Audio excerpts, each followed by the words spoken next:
Hello friends, welcome to my channel. ಇವತ್ತು ನಾವು ಮೀನು ಫ್ರೈ ಮಾಡೋಕ್ಕೆ ಮನೇಲಿ ಮಸಾಲೆ ಹೇಗೆ ತಯಾರು ಮಾಡ್ಕೊಳ್ಳೋದು ಅಂತ ನೋಡ್ಕೊಳ್ಳೋಣ.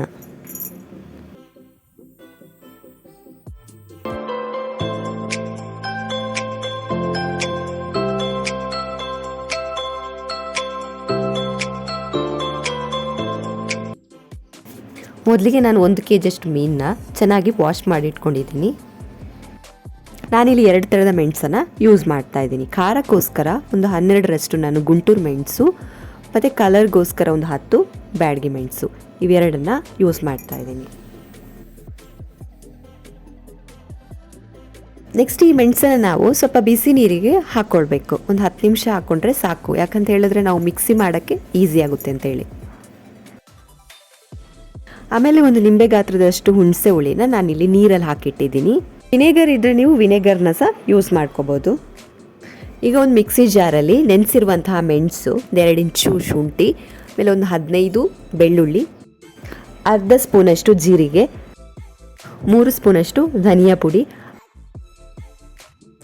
ಹುಣಸೆ ಹುಳಿ ನೀರು, ಆಮೇಲೆ ರುಚಿಗೆ ತಕ್ಕಷ್ಟು ಉಪ್ಪು. ನಾನಿಲ್ಲಿ ಕಲ್ಲುಪ್ಪನ್ನ ಯೂಸ್ ಮಾಡ್ತಾ ಇದ್ದೀನಿ.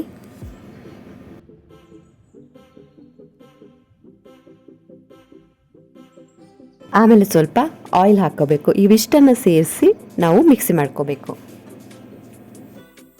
ನೋಡಿ, ಇಲ್ಲಿ ಮಸಾಲೆ ರೆಡಿಯಾಗಿದೆ. ಈಗ ನಾವು ಮಸಾಲೆನ ಮೀನಿಗೆ ಸವರ್ಕೊಳ್ಳೋಣ.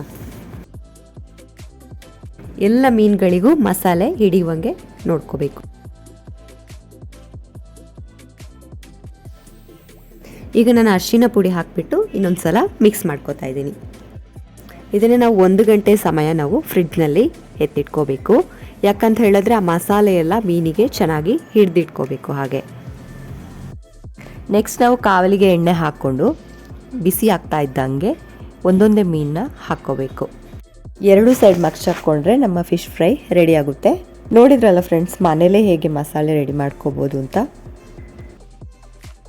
ನನ್ನ ಈ ಪುಟ್ಟದಾದ ರೆಸಿಪಿ ನಿಮಗೆ ಇಷ್ಟ ಆಗಿದ್ದರೆ ಪ್ಲೀಸ್ ಲೈಕ್ ಮಾಡಿ, ಶೇರ್ ಮಾಡಿ, ಕಮೆಂಟ್ ಮಾಡಿ, ಹಾಗೆಯೇ ಸಬ್ಸ್ಕ್ರೈಬ್ ಮಾಡೋದನ್ನ ಮರಿಬೇಡಿ. ಜೊತೆಗೆ ಪಕ್ಕದಲ್ಲಿರುವ ಬೆಲ್ ಐಕಾನ್ನ ಕ್ಲಿಕ್ ಮಾಡಿದ್ರೆ ನಾನು ಹಾಕ್ತಾ ಇರೋ ಹೊಸ ವೀಡಿಯೋಸ್ನ ನೋಟಿಫಿಕೇಷನ್ಸ್ ನಿಮಗೆ ಬರ್ತದೆ.